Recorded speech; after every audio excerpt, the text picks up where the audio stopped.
Well, hello, ladies and gentlemen. My name is Michael, and I'll be your moderator today. And we are very excited here at Maloney-Shamie-Hura Vision to be able to do one of our first webinars on modern vision correction. And before we kind of begin, want to do a couple of bits of housekeeping. Number one, the most important thing for you today is to feel free to ask any and all questions that you have about vision correction. We're going to do a lot of questions and FAQs with the docs, but definitely want to familiarize yourself. If you look on the webinar, you'll see there's a place where you can click FAQs. For me, I click on the little more button and then I'm able to kind of ask my question. That's number one. Number two is we would love to also invite you at the end of the webinar if you'd like to find out if you are a good candidate. That is something that's the next step for many of you to be able to kind of move forward and see what vision correction options are best for you. So with that in mind, I want to kind of get into the content. We got lots for us to cover here through today. But Dr. Shamie, I wanted to give you an opportunity to kind of introduce yourself, also introduce the practice as well, and just kind of get the ball rolling here. So first off, tell us a little bit about our practice and then also a little bit about yourself, please. Well, thank you so much, Michael. And thank you for all of you who are spending your time with us here today. I hope that you'll find this to be useful in your decisions, whether it's for yourself or your loved ones in vision correction. We're going to cover a lot and are excited to receive your questions. A little bit about our practice, and then I'll share about my background. Our practice, Maloney-Shamie-Hura Vision Institute, actually was started in 1998, 99 by Dr. Robert Maloney, who, as many of you may know, he is really one of the pioneers in vision correction surgery. And at the time when he started the practice, his goal and his vision for the future was really to be a center of excellence for patients seeking vision correction at any stage of their life. And he established it with that vision and that plan. And I'd like to say that we have most definitely maximized that effort, and we are considered a center of excellence for exactly that, where we put patients first and we bring on all the best technology for patients and really are offer expertise across all of the different options. I joined the practice about 8.5 years ago. I was on faculty at USC prior to joining the practice. And then Dr. Hura joined us about 3-4 years ago. And it's been a growth mindset for our practice. We focus on surgical correction, vision correction, including cataract and refractive surgery, LASIK, PRK, implantable contact lens, refractive lens exchange. And we have 2 locations currently. Our main central hub, which was founded in 1998, is in Westwood area. And then our second location is in Pasadena. I'm actually on Zoom here from Pasadena, and we will have future satellites. And so join us on this growth mindset we have. It's a really wonderful center that will put you first. My background, if I can just share a little bit about my Yeah. background. I've been in practice for just over 20 years. My focus, fellowship trained in refractive surgery, LASIK, laser vision correction, as well as cataract surgery and corneal transplantation. I spent the first 15 years of my career in academic medicine, teaching colleagues, fellows, residents, future leaders in ophthalmology. And as mentioned, I joined Robert Maloney about 8 years ago in practice, and my main focus has always been surgical care. But because of my background in complex eyes and cornea, I think I add an extra flair of expertise when I do think of how to manage patients' vision correction best as I can. And so with that, I'm going to toss it over to Dr. Arjan Hura. Arjun. Yeah, thanks, guys. And thank you again for joining us on the lunch hour. I know everyone's at work and time is limited, so we'll make this worth your while and we'll make sure we get to all of the questions you have. A little bit about me. I'm also a vision correction surgeon. I actually spent most of my life in Ohio for about 30 years before I moved out to Los Angeles about 5 years ago. And I'm fellowship trained in refractive and cataract surgery. And so, like my partner, Dr. Shamie mentioned, we are a surgical practice, and that's exclusively what we focus on. And we're excited to take you through the spectrum of vision correction options today, and we'll see if maybe you're a candidate for one. Excellent. And let's take a second and just speak directly to you about why you are on the webinar. Many times people find that the glasses and contact lenses are just not quite fitting where their lifestyle is at. And really, some people are finding right now that, hey, my up close vision isn't quite what it used to be. I'm struggling at a distance. Maybe driving at night isn't as easy as it once was before. Or low, in a restaurant, you're struggling to kind of read the menu without having to put your light on your phone, if you will. And maybe you've just enjoyed really good vision throughout your life, and then you're finding that just things aren't quite what they used to be. And so, if that does sound familiar, I think you're going to get a lot of value out of our time here today. And what I wanted to, Dr. Hura, I wanted you to kind of talk us through briefly here, just a sort of breadth of different procedures that we have, which is going from LASIK, PRK, EVO ICL, RLE, and cataract surgery. But maybe if we could start out, first of all, with what is actually happening to our eyes as we age. How about we start there, please? Yeah, sure. Well, like we talked about, there's a lot of different vision correction procedures. They're all great in their own right. And it's really about just figuring out what's the right procedure for the right eye. And as we know, our eyes change just like the rest of our body changes as we go through life and as we get older. So the right procedure for someone who's 25 years old may be different for someone who's 45 years old, may be different for someone who's 65 years old. And it's helpful, I think, to look at the anatomy of the eye and appreciate sort of the changes that take place to understand what might be the right procedure for the right stage of life. And so, if you look on the screen here at the leftmost image, you see this clear dome shaped portion of the eye. That's the cornea, and that is one of the two focusing elements of the eye. The second of which is the natural lens in the eye, which is totally crystal clear. Together, these two elements are what take light from around the world, bend it, and focus it perfectly on the back of the eye, the retina, which is what then transmits that light energy to the brain, and that's how we perceive the world. So, broadly speaking, there's two ways of correcting one's prescription. You can correct this prescription at the level of the cornea, and that's where surgeries like LASIK, PRK, and SMILE are done, or you can correct it at the level of the lens, and that's what refractive lens exchange and cataract surgery do. There's also this sort of in-between area, which is where the EVO ICL sits, sort of behind the iris and in front of the natural lens in the eye. And that's also a form of vision correction that can be a great procedure for people. So it's really about just figuring out when you look at someone's eye anatomy, when you look at their profession, their hobbies, their personality, their aspirations, and their expectations, trying to figure out what's the right procedure for the right eye. And we're going to go through briefly each of the procedures so we can do a little bit of a deeper dive into each one. Dr. If I could Shamie, we have a graphic here. I'd love for you to talk on this and maybe add anything to what Dr. Hura said, please. Yeah, actually, if you can go back the one slide, I Yeah. think the question of what happens to our eyes as we age, I think the main change that happens is really in the lens of the eye, where the lens initially starts losing its flexibility. So when we're young, our eyes look like this image where the natural lens that Dr. Hura was describing is crystal clear, and it's attached to the pink structure, which is a muscle that can kind of flex and extend the lens, because the lens being crystal clear is also very flexible. And as it does that focusing for the eye. So as we're young, we can focus from far to near and then back to far again seamlessly. But as we get older, the lens loses its flexibility and the muscle can't act on that lens to flex the focus from far to near, which is why as around the age of 40, and you can go to the next slide, around age 40, 45, definitely by 50, almost everyone develops the need for reading glasses when their vision is fully corrected for distance. And we'll go over the nuances of that.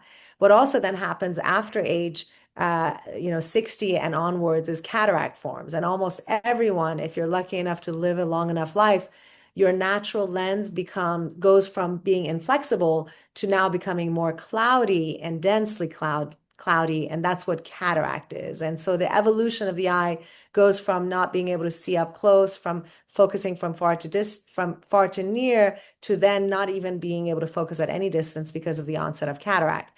And so when we look at a patient, we think about the whole lifespan of their vision and what options we have to optimize vision at any stage of your life. For patients who are younger in their teens to 40s, usually the reason we have someone come to us seeking vision correction is typically because they need glasses for distance in that younger age. And myopia is the condition. So nearsightedness, which is more kind of mainstream term used for myopia. And that's when someone needs glasses to see this, initially when they're young, to see the board in their classroom. And then for driving, you need glasses. And the correct the corrective surgeries available for someone who's nearsighted include LASIK, PRK, EVO ICL, and also SMILE, which we won't focus on for today, but mostly LASIK, PRK, and EVO ICL, and we'll go over those details. But when you reach around the age of 40s and when that flexibility of the lens is lost and you start needing reading glasses on top of your contact lenses, or for those of you who have glasses and don't wear contacts, you end up starting to need progressive glasses where the top part is correcting you for distance and the bottom is reading and middle is the computer. That's when, again, that flexibility of your lens is lost. And so the option for that age group, where we're trying to address not just the focusing ability of the eye for distance, but also mid-range and near, refractive lens exchange starts becoming an option, where we go to the source of the problem, which is the natural lens that has lost its flexibility, and we replace that lens with a lens that can do a better job focusing.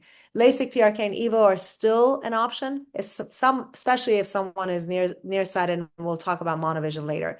And lastly, for patients who have now developed not just inflexibility of their lens, but also clouding of the lens where cataract is starting, then cataract surgeries with specialty lenses, advanced technology lenses that give us full range of vision can be an option. So as you can see, as ophthalmologists, vision correction surgeons, we're really thinking about all the tools in our hands to be able to give you best vision possible at any stage of your life and with any correction you need.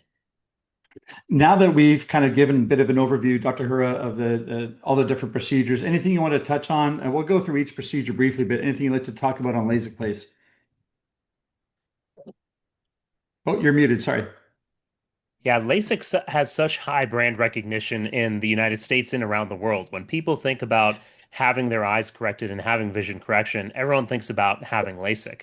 And that's because LASIK has been around for a long time. It's time tested, it's true, it's evolved dramatically over the past 3 decades or so. Both my parents actually had LASIK when it first came out in the late 90s. And then I had a version of that LASIK that iterated even further when I was in medical school about 10 years ago. And so it's a wonderful form of vision correction. The latest version offers the ability to give a really customized approach to correcting one's prescription.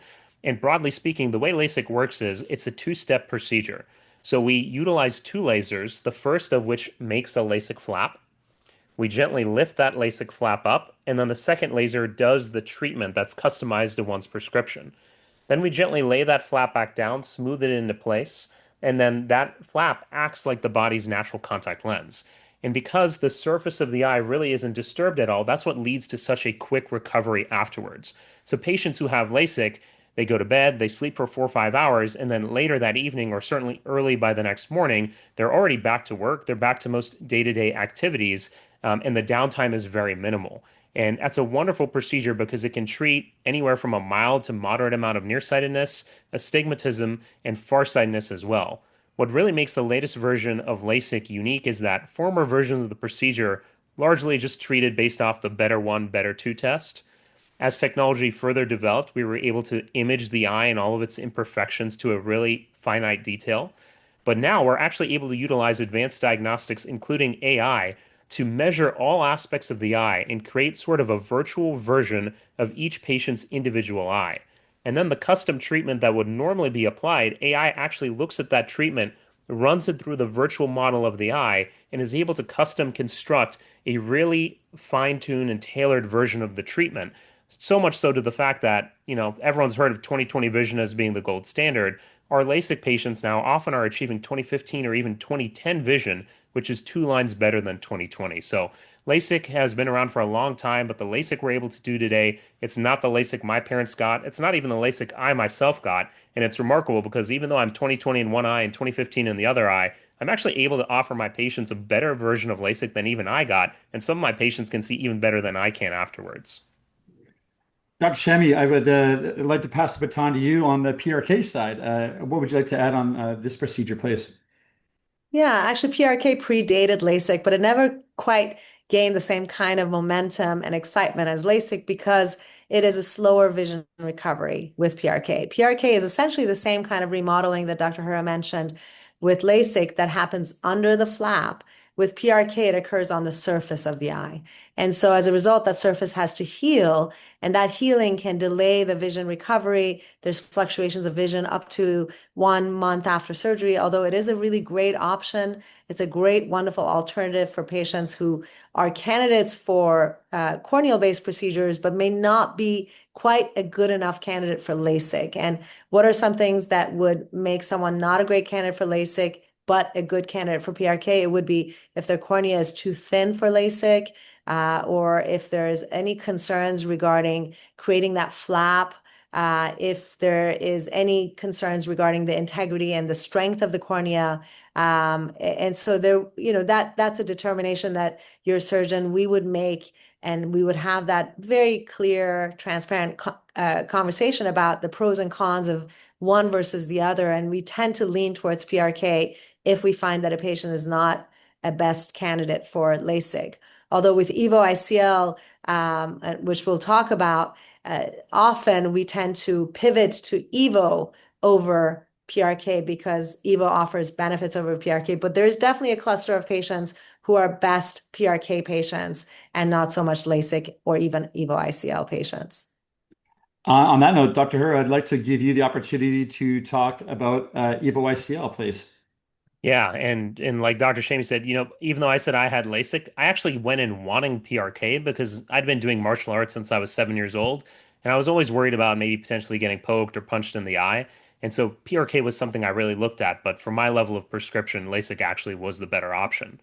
And so most people have heard of LASIK, some people have heard of PRK, but there's actually a third form of vision correction separate from laser vision correction, separate from refractive lens exchange and cataract surgery, and that's what the EVO ICL is. It's a miniature, micro, flexible, biocompatible, crystal clear lens implant that actually gets added to the front part of each eye. So if you imagine a contact lens, it's pretty small, shrunken down to about a third of that size, scrolled up, that's what gets added to the front of the eye through a micro incision. And the reason this technology is really powerful is it can treat a tremendous amount of prescription. So we can treat anyone from around a -3 all the way up to about -16 and up to 4 diopters of astigmatism. So there's some people that come in and their prescription, it's just simply too large to have LASIK or PRK done. Or like Dr. Shamie mentioned, maybe their corneas are too thin. Maybe they have a normal amount of prescription, but there's just not enough room in the cornea to safely do the surgery. Or maybe someone has a lot of dry eye, and we worry if someone has LASIK or PRK that that dry eye will get permanently worse. Those are all situations where we can utilize the EVO ICL because we're not using a laser to reshape any part of the cornea. Because of that, it has the lowest chances of causing any dry eye, and it has really a wonderful nighttime vision profile as well.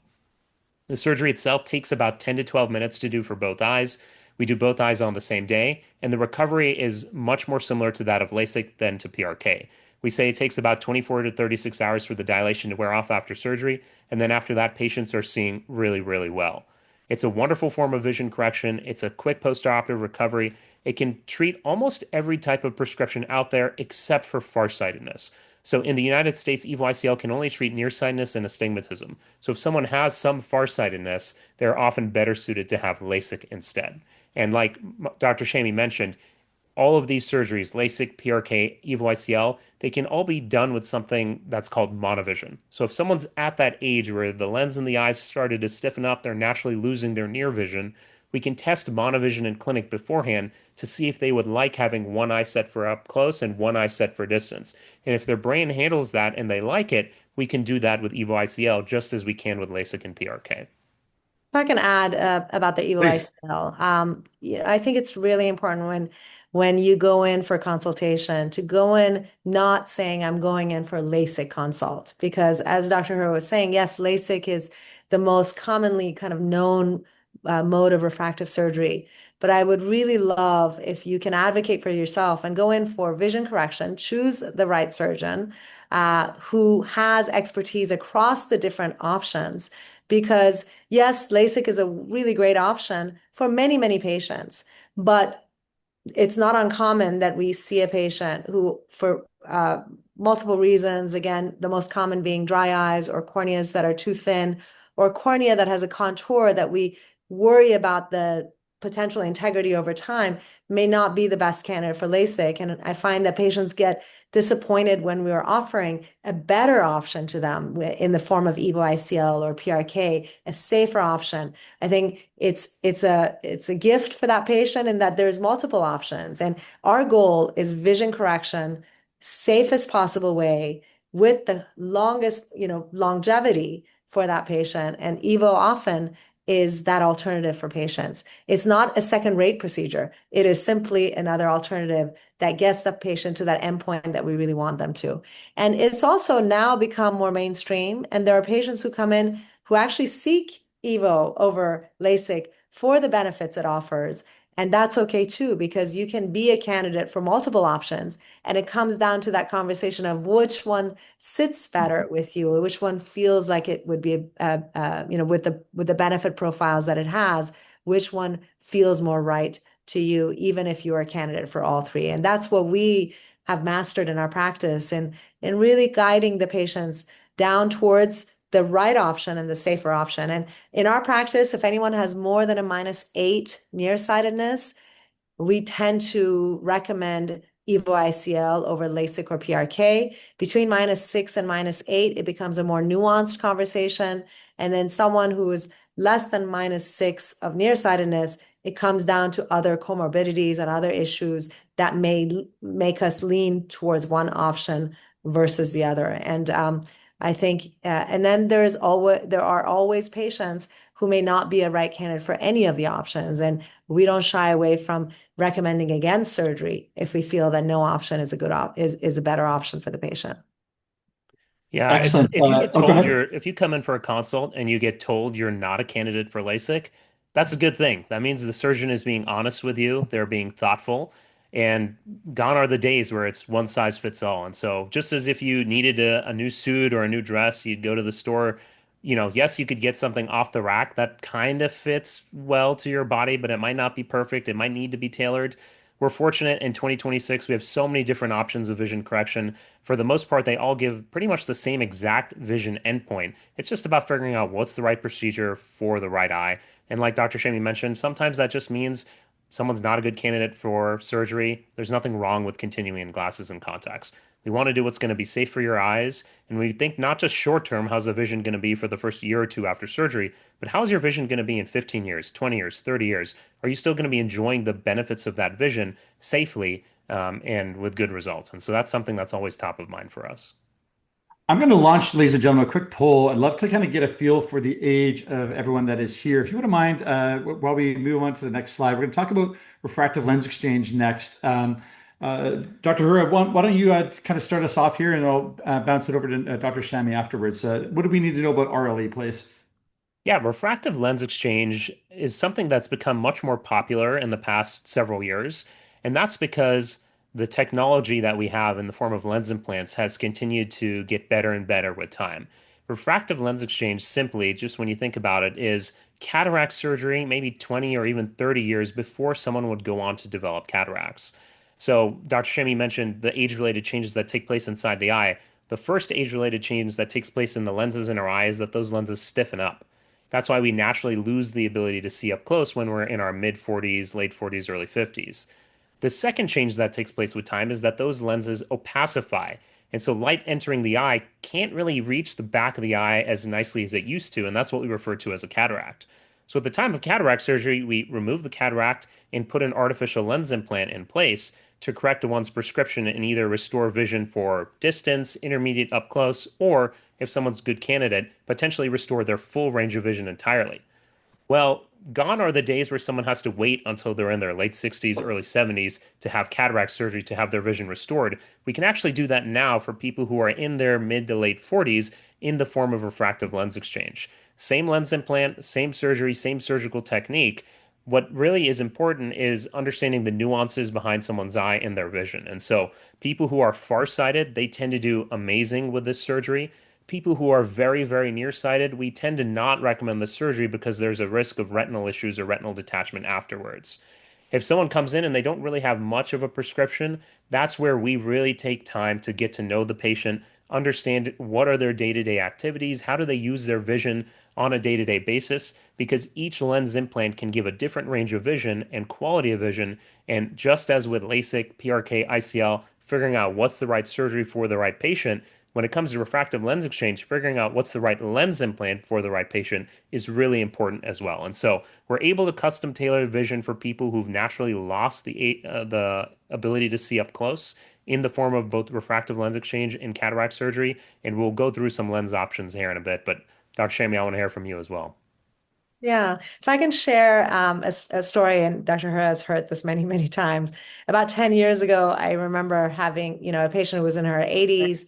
I had just done cataract surgery for her, and she was there with her 50-some-year-old daughter. The 80-year-old mom was in the seat getting examined after her cataract surgery with multifocal lens implants, and she was able to see 20/20 and was able to read and look at her phone. And the daughter, who was 50-some-year-old, had three pairs of glasses hanging on her neck and, and saying, "Well, wait, do I have to wait until I'm 80 to have that surgery?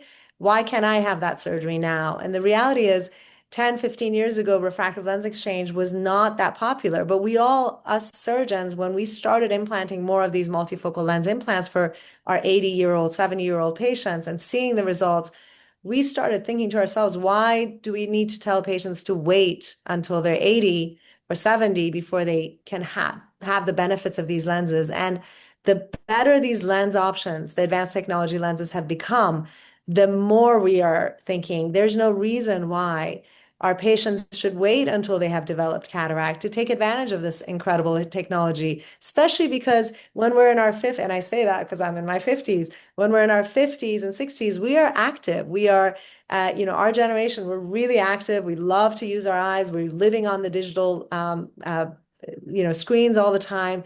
And it's incredibly frustrating to be presbyopic. And so to have the technology in hand, it's a shame to wait until you're 80 years old, until you have developed cataract and you're in retirement age to have to do the surgery when you can have it now. And so I think that the demands on our eyes, the fact that we are a very kind of youth-oriented generation, the fact that technology has now met our needs is the perfect storm for us to really be able to optimize outcomes for our patients who are in their 50s and up before they have developed cataract. And Dr. Hura, I want to bring you into let's talk about cataract surgery. So pretty much every single person that's here is over the age of 45 on our webinar together. But where does cataract surgery kind of fit in, and how do you kind of describe it to patients, please? Yeah, so I guess to do a transition, how does someone know if they have a cataract versus they would be a good candidate for refractive lens exchange? Well, as the clouding of that natural lens takes place as we get older, some of the classic signs and symptoms are, especially if a cataract's more advanced in one eye compared to the other, colors just may seem more muted. They may seem more yellow, beige in nature. At nighttime, people tend to notice a lot of issues with glare, halo, especially with oncoming headlights. A new pair of glasses or a new pair of contact lenses may no longer be correcting your vision to 20/20 or as good as you were used to seeing. People struggle to read up close. But just in general, if all of these normal day-to-day activities you're really struggling with and a new prescription in glasses or contact lenses isn't helping, and you're sort of at that stage of life, maybe you're in your late 50s, early 60s, late 60s, there's a chance maybe that cataracts are becoming more and more of an issue. And if that's the case, it's not a problem at all. Cataract surgery is literally the most common surgery performed on the planet because it's part of the human condition. All of us go on to develop cataracts at some point in life. There's no escaping it. And so everyone sort of goes through this rite of passage that is cataract surgery.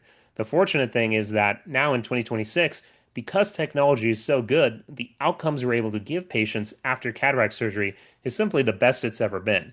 And again, we can custom tailor the outcome to the patient. So someone may be used to having worn glasses their entire life, and they may say, you know what, I don't mind wearing glasses at all. And that's totally fine. We can use lens implants that essentially eliminate the cataract opacity, and then patients see their optometrist and they get a new pair of glasses. But like Dr. Shamie was mentioning, people today are really active. We utilize devices at computer range, we use our phones, we drive, we watch TV, we go outside. So lens implants can be used to restore a broad range of vision. And that's sort of what this photo shows. is these are sort of the symptoms that you would see from someone who has cataracts. But once that cloudy lens is eliminated and a clear lens is put into play, we can now restore range of vision, either for distance, intermediate, up close, sometimes two ranges of those vision. So some people say, hey, I'd love to be able to drive without glasses. I'd love to be able to use my computer without glasses, but I don't mind wearing reading glasses. Some people feel the opposite. They love their computer and near work, but they don't drive that much anymore, and they don't mind wearing glasses occasionally to see far away, whether that's TV, movies, going to a concert. And then there's some people who say, you know what? I don't want to deal with glasses at all. I don't want to deal with multiple pairs of glasses. I don't want to see glasses ever again. And if they're a good candidate, then they may be able to get the multifocal lens that Dr. Shamie mentioned, which can restore a full range of vision. There's other technologies as well. Dr. Shamie, if you want to maybe touch on things like light adjustable lens, small aperture lens, it's truly a great time to be a cataract surgeon, but also to be a patient who needs cataract surgery. Yeah. Michael, are we going to show some slides about the different lenses? Did You you want got to? it. That's exactly where I'm heading right now. Okay. You get no Reading your worries. mind. Yeah, I'm on it. So wonderful. So as definitely understanding what symptoms are associated with cataracts is important. So as we talked about the kind of the across ages, vision across ages, what happens around 45 is you, especially if you either wear contact lenses for distance or you wear glasses for distance, or you've never worn anything, and now all of a sudden the near objects become more and more difficult. That's called presbyopia, because of the lack of flexibility of the lens. But as you get older, the clouding of the lens can cause this kind of sepia changes of the colors, or clouding, oncoming traffic lights can become bothersome because of glare and halos. Signs, it's harder to see. So those are the symptoms. So what are the advanced lens options available to us? There's really multiple categories of lenses. The monofocal, or what we call standard or monofocal, what's covered by insurance, is a single focus lens. It doesn't correct astigmatism. It's a power that we pick a power that fits your eyes based on measurements we do. But if there's any astigmatism, it doesn't correct astigmatism. So if your eye focusing power is such that it's more shaped like a football rather than a volleyball, this lens doesn't correct it. And so people who get the standard lens or the monofocal lens tend to need glasses for almost all distances. Most definitely for near, if it's corrected for distance, near and computer, and likely also for driving if there's any level of, again, irregularity or astigmatism. If someone has astigmatism, then there's what's called the monofocal toric, which will correct astigmatism, but only at one distance of correction. And so the patient who gets a monofocal toric, if they choose to have their driving vision corrected, their distance, like this image, will be clear, but their computer and their phone or any reading material will not, and they'll need to still be in reading glasses and computer glasses. Then we jump into what's called presbyopia correcting lenses. And within that, there's three main categories. There's the multifocal or trifocal now. We started initially with bifocal kinds that only corrected 2 out of the 3 distances that we live in. But trifocals, which are available now, and there's multiple different brands of them, they're all excellent, have their own kind of strengths, but in general, trifocal lenses correct all distances. So a trifocal lens that's implanted in an eye, that eye can then drive, look at the computer, as well as read a material at about 16 inches, typically without difficulty. And it takes a little bit of time to get used to that type of vision. It's like getting used to a rim of glasses. If you get a new pair of glasses, or even bifocals and progressives, or even contact lenses, it takes a little bit of time for what we call neuroadaptation to occur, which is the brain getting used to using your eyes the way that now they can see. But a trifocal lens is a wonderful option to give patients full range of vision. The next category is extended depth of focus lens. It's a lens that covers 2 of the 3 distances. Again, the 3 distances being distance, which is driving, movies, TV; mid-range, which is computer, dashboard, the GPS of your car, kitchen counter; and then near, which is phone and book reading. So trifocal covers all 3. Extended depth of focus tends to hover over 2 of those distances. So patient chooses what their priority is. And sometimes we can offset one eye. So one eye covers near and mid-range, the other covers mid-range and distance, depending on what the patient's tolerance and eye health is. And then lastly, it's the light adjustable lens, which is a lens that is implanted in the eye, and using a non-invasive approach with light treatment in the office, we can fine-tune the power of the lens. So the light adjustable lens is really ideal for someone who has had LASIK before, and we want to fine-tune their vision to get it as precise as possible, their focus as precise as possible, or someone who wants to do monovision, which means one eye offset towards near. And the light adjustable lens allows us to be able to fine-tune that blended vision the best it can be. And as we do that, it kind of becomes an extended depth of focus lens. So a lot to kind of think about. Again, I want to emphasize that leave the onus on us, on your vision correction specialist, to assess your eye and your needs and your lifestyle and your visual health, to then kind of counsel you in what lens we think would be the best option. And sometimes more than one option is a great option. And it comes down to, again, talking about the nuances of the pros and cons of each. But with all these tools in our hand, really, it's the rare patient that we can't optimize to a point where they're really, really happy with the outcome and the freedom they have from spectacles and contact lenses. On that point, I've got a question here from Joel asking, have there been improvements in multifocal lenses available over the last couple, 2 or 3 years or so? He's not currently happy with the lens that he has, but especially with nighttime and halos and whatnot. So, what are your thoughts on like the lens technology and how it's advanced? Anything for Joel, please? I'll touch on this and I'll toss it to you, Arjan, to hear your point of view on it too. There's no doubt that there's been advances. I think 15 years ago, I started implanting multifocal lenses actually almost 20 years ago. And that first generation, I would hesitate really emphasizing the benefits that it offered. It was a really wonderful option for patients who had more advanced or moderate cataract. So the delta of improvement was there. Now, with the current generation, and this is the 10th iteration of multifocal lenses over the last 15, 20 years, 10th, 15th iteration. The current generation, I have no hesitation in recommending it to a patient who doesn't have any cataract, which is why the refractive lens exchange idea has even come about. It came about not because the surgery is a new surgery. It's the same exact surgery as we do for cataract surgery that we've done for over 20 years. It's the fact that the tool we have in our hand in the form of the multifocal lenses is now giving us such excellent vision that we're considering and excited and are excited about it for even patients who don't have cataract. And so, yes, there's been improvements in the way the multifocal lens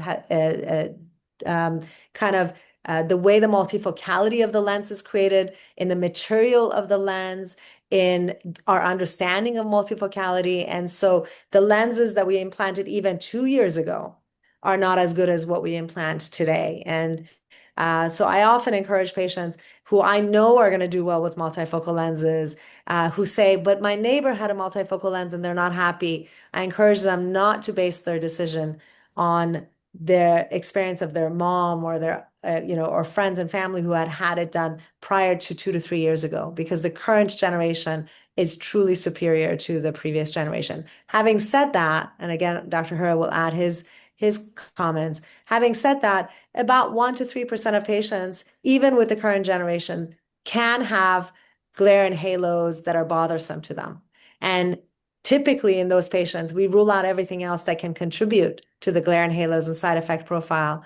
And in that 1 to 3%, most often there's something else that's exacerbating the glare and halos, like dryness or some kind of other issue that we can address. And even after addressing that, about 1% is not happy with the glare and halos. We can exchange the lens in that 1%. But out of 100, 1 to 2% are bothered. And typically, even with that 1 to 2%, within 3 to 6 months, they tend to really improve. And the bother becomes far less, and it's far less than the benefit that the patient gains. But again, very small percentage. Dr. Hura? Yeah, that was great. I'll keep it brief and just add a few things. Joel, it sounds like maybe you had cataract surgery several years ago with a multifocal lens. and you're still experiencing some glare and halos. Hard to say without examining you directly, but the nuance here is if the capsule in which the lens implant is in place, if that capsule is still intact, it may be still possible to have a lens exchange to have that swapped out, like Dr. Shamie mentioned. If a laser procedure has been done that opens up that support structure, a lens exchange could potentially still be done, but it's a little bit more involved and complex of a surgery. And so there's a lot of nuance when it comes to exchanging a lens several years afterwards. But if it's within the first 3, 6 months, even the first year, like Dr. Shamie mentioned, if someone falls in that 1% of patient population that their brain is just not tolerating the optics of a multifocal lens, there's nothing wrong with that. There's no such thing as something that's absolutely perfect for everyone. We can usually do a lens exchange if it's in that early period. Dr. Hura, I wanted to ask you a question about those people that either are watching live or the recording, if you will, on LASIK. So for those people that have had LASIK, does that mean that they can still have refractive lens exchange, or how does that sort of factor into the discussion, please? Yeah, that's a great question. Actually, LASIK patients are some of the ones we tend to see the most for refractive lens exchange because they've been used to 20, 30 years of complete freedom from glasses and contact lenses. And now all of a sudden, even though their distance is sharp, even though their computer is sharp, they're constantly having to reach for reading glasses. And that's just not something they've been used to before. They've been spoiled in a sense, right? They've experienced what life can be like having your eyes corrected. And so yes, those are patients sometimes who do really good with the refractive lens exchange. Again, there's a little nuance here when it comes to selecting the right lens. We typically like the light adjustable lens that Dr. Shamie did such a good job describing because we have the ability to fine tune the outcome afterwards.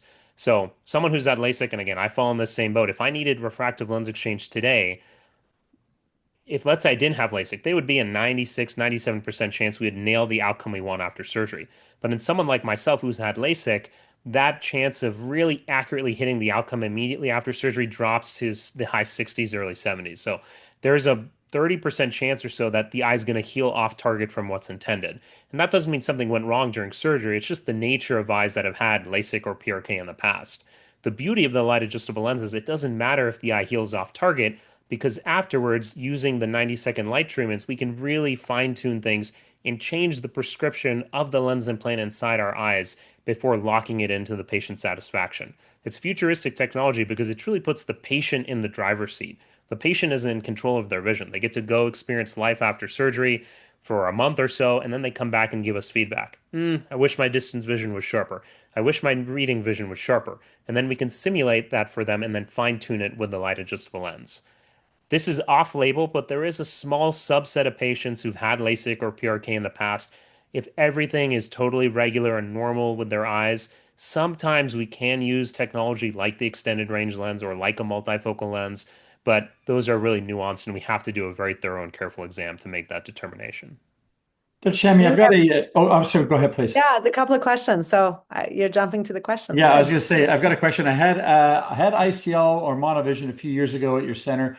Can I replace the lens if my sight weakens over time? What are your thoughts? Yeah. So what happens is that presbyopia that we talked about, the fact that the flexibility of the lens is lessened, and so the need for reading glasses occurs around age 45. It continues to worsen over time, and up until a point where the flexibility is completely lost. So it's not unusual for someone who may have had ICL surgery in their early to mid 40s, if they had an offset in one eye, to mitigate or delay the need for reading glasses later on, 5 years later, a couple of years later, that flexibility, as it continues to lessen, the need for reading glasses can occur, but later on. And we often mention this to our patients when they're younger, when they're in their mid or early 40s, that we can offset it right now. We can offset it significantly, and offsetting it at that point will not completely eliminate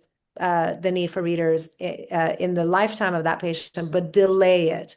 And so 5 years later, if that need for readers creeps up on that patient, there are ways we can address that.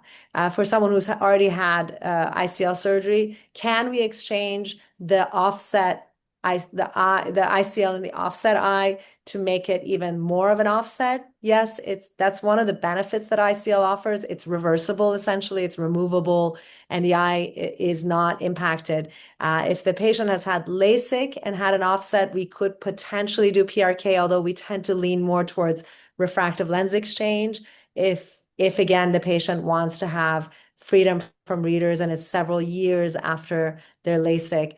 There's also kind of a bridge opportunity with eye drops. There are eye drops now that can help delay the need for readers by constricting the pupil and giving a little more depth of focus. So yes, the short answer is that there are options. And again, with the ICL scenario, it can potentially be exchanged to offer a bigger offset for that patient.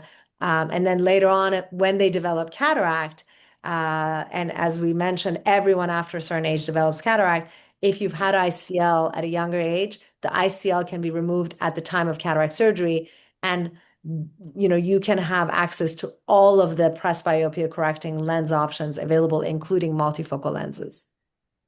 On the cataract side, Arjun, I've got a question for you. It was asked. I have a cataract on my left eye. I can't see much with my left eye. I've been wearing glasses for over 40 years. What do you think will be my best prescription? This person is 75 years old and they have been diagnosed with a cataract in the left eye. What are your thoughts? Yeah, I'm assuming by best prescription, the question is what's the right lens implant? Yeah. And that, broadly speaking, comes down to three things. One, what are your expectations and desires? So if you've been in glasses for over 40 years and you don't mind wearing glasses after cataract surgery, then the solution is quite simple. You can have a standard monofocal lens like we discussed before. Within about 2, 3 days after surgery, you're going to notice a tremendous improvement in the quality of the vision. And then about 4 weeks after surgery, you could see your optometrist and get a new pair of glasses made. If you're someone who desires range of freedom from glasses afterwards, that's when the multifocal lenses, the extended range lenses, or the light adjustable lenses can come into play.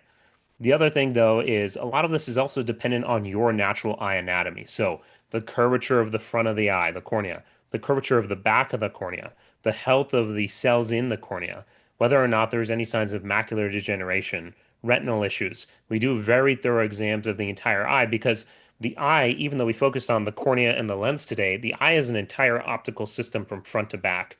And if there's certain irregularities or imperfections or other things like diseases of certain parts of the eye, those can all impact not just our measurements when we go into surgery, but also what the vision potential is after surgery as well. And so we can cover sort of a broad overview of the technology, but when it comes to really making an accurate recommendation, we really need to see you to do a cataract consultation and do a thorough exam in order to figure out what would be the right solution for you. Dr. Shamie, I've got a question here from Robin. I was just treated for retinal holes. How does this impact my lens choice? What's your advice for Robin? Yeah, so treatment for retinal holes, I presume it was what's called barricade laser or laser treatment for retinal holes. It's great that you had it treated. I think it's really important to have that addressed so that you can minimize or eliminate the risk for retinal detachment.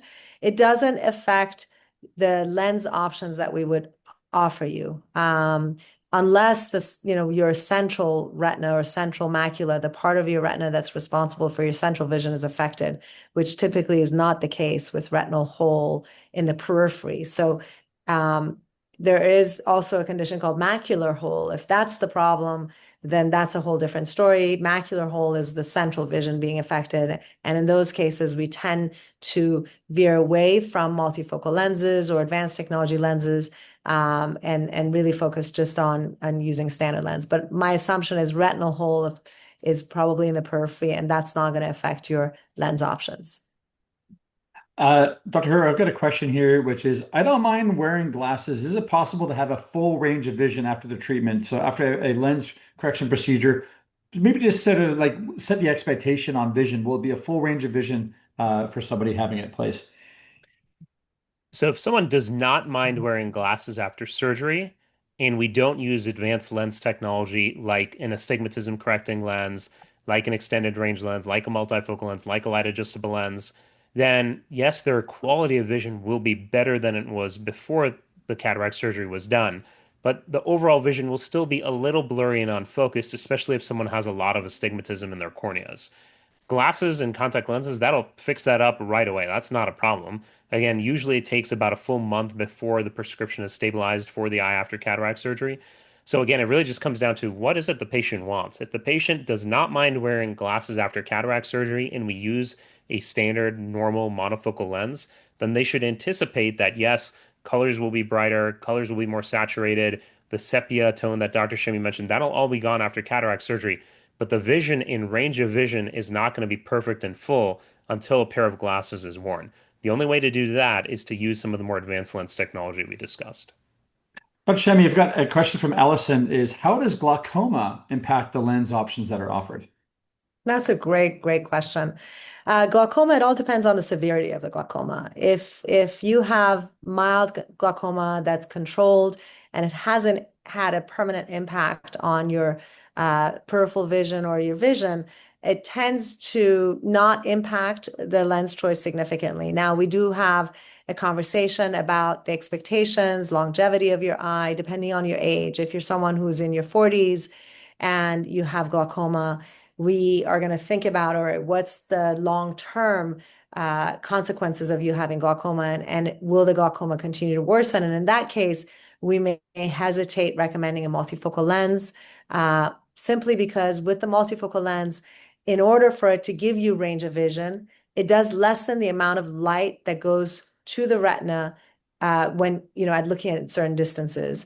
It's very minimal diminishment of that amount of light. So for a healthy eye, it doesn't really affect the quality of vision. But if an eye is already compromised as a result of glaucoma, and glaucoma can affect the optic nerve, the cable that processes the light that comes in the eye, then we try to maximize the amount of light that goes through the eye. And so in someone who has moderately severe glaucoma, or someone who's younger with glaucoma, where we anticipate potentially over their lifetime their glaucoma may impact their vision, we hesitate recommending potentially a multifocal lens.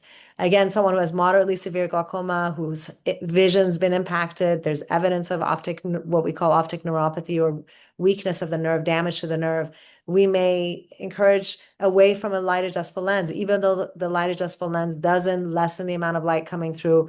It's just the amount of cost and effort put into having that light adjustable lens may not be worth that patient if we don't think that the patient is going to achieve 20/20 vision, for example. So short answer for a long discussion is that depends on the severity of a glaucoma and how much damage your nerve has suffered, and also what age you are at the time that you're considering vision correction surgery.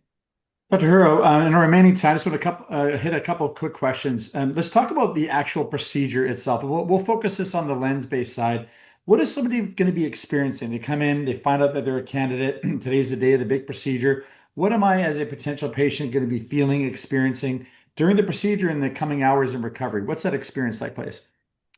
Yeah, well, thankfully, it's a pretty seamless process. The day of surgery, whether it's ICL surgery, refractive lens exchange, or cataract surgery, we perform these surgeries at a standalone surgery center in Beverly Hills.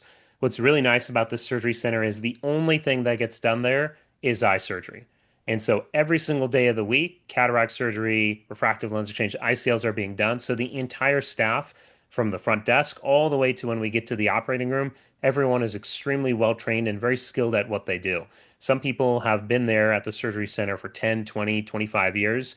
And so everyone has a very broad range of experience. And that's nice because for patients, it means when you come in, you're not necessarily seeing someone who just happens to be rotating through, and then the next week they're going to be, doing cardiac surgery or something like that. You get a whole team dedicated specifically to the eyes. When it comes to what else to expect, we typically have our patients arrive at the surgery center about an hour in advance of surgery. They get to meet the anesthesia team, the nursing team. They get their eyes dilated. Any paperwork that needs to be done gets finalized. And then typically for most patients, we have an IV that goes in the arm. Some people prefer to have surgery without an IV, and that's totally fine depending on their medical history. But for most patients, they like having an IV in, and then the anesthesia team, which will be present in the room at all times, they can really control or titrate the dose of the anesthesia that the patient gets. So if a patient knows, hey, I haven't done well with X, Y, or Z anesthesia in the past, they can have that discussion with the anesthesia team before we even start surgery so that the anesthesia can sort of be custom tailored to them and their preference. Surgery itself typically takes about 10 to 12 minutes per eye. Refractive lens exchange and EVO ICL surgery, we tend to do both eyes on the same day. Cataract surgery, we tend to space out by about 1 to 2 weeks, or sometimes we can even do both eyes within the same week as well. We typically like to see how one eye is healing for cataract surgery before we go on and do the next one. And then after surgery, which again is only about anywhere from 10 to 30 minutes, depending if one or both eyes are done, we have the patients hang around for about 20 to 30 minutes afterwards. That twilight anesthesia wears off quite quickly, and then patients are back on their feet and they're home within hours afterwards. So it's a very seamless, elegant patient experience. We utilize a post-operative drop that's actually multiple drops combined into one. That way, patients don't have to juggle multiple drops. They don't have to worry about what happens if they lose one drop. It's all condensed into one drop that they use for about a month or so after surgery. I'm getting just in our last couple of minutes, I want to go through next steps. People are asking questions about insurance and whatnot, so we'll go through that. First off, the next step for you is not to have surgery. The next step is to actually find out if you are a candidate. And to be able to do so, you can take out your phone, you can be able to scan what you see there on the screen. You can also, to be able to schedule that consultation. A couple things on the insurance side is that when it comes to pricing, we've got there's a wide range because we have a variety of different procedures, and the range per eye would be $3,500 per eye, be on the LASIK side, if you will, and then refractive lens exchange can be around $7,000 per eye. And so, what I'd recommend for you, the most important first step is to see if you are a candidate. Also, insurance being able to cover some part if you have a cataract. We'll go through all that information when you come into our clinic.